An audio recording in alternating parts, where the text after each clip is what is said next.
So in retirement, many look forward to be able to step back and relax and do what they enjoy. But there's recent reports that show a lot of Canadians may be approaching retirement with more questions than answers. Like, how much do you really need to be able to retire? Joining us to break it all down for us is Peter Sashecki from Everything Financial. Good morning, Peter. Good morning. Good to see you. Yes, that is a big question a lot of people have, especially when they've been saving for most of their lives and they're thinking about retirement. So one report is suggesting people need up to $1.7 million to be able to retire. What are you thinking about that number? How surprised are you to hear that? It's misinformation. I mean, you can't just arbitrarily throw a number out there without knowing the whole person's story and everything else that goes into it. So it's irresponsible reporting or irresponsible message that puts fear into people. Well, you think like how much things cost nowadays when you hear that number and how, costs increase, it just doesn't sound like it would be not possible. But I remember growing up, $1 million is what you always heard that you needed to have. And so I started buying RSPs because of that number. So it appears that there's no magic or universal number when it comes to how much people need to retire.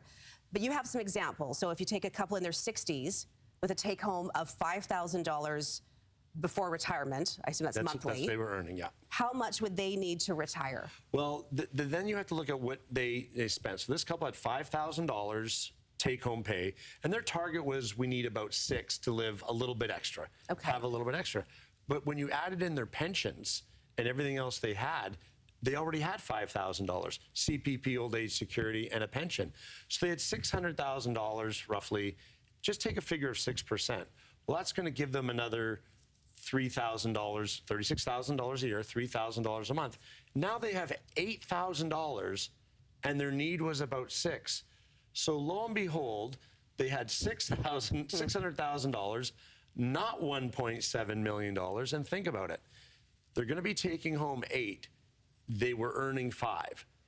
There's like a little more than a 50% increase in what they were making pre-retirement, and they're fine. So they were terrified when they heard 1.7 million because they had 600,000. Of course. And realized we're going to live better in retirement than we were pre-retirement, and we have a fraction of 1.7 million. I imagine someone who is thinking about retiring also has to think about the kind of lifestyle they expect to live when they're being retired. That is one of the most important things. What do you need to spend money on? How much are you going to need every month? Are you going to stay in the home you're in, or are you going to be doing something else? Are you going to sell or downsize or travel or what have you? Those are a lot of important questions you need to know to get the magic figure. So what are some key things, some key questions that everyone should be asking when planning for retirement?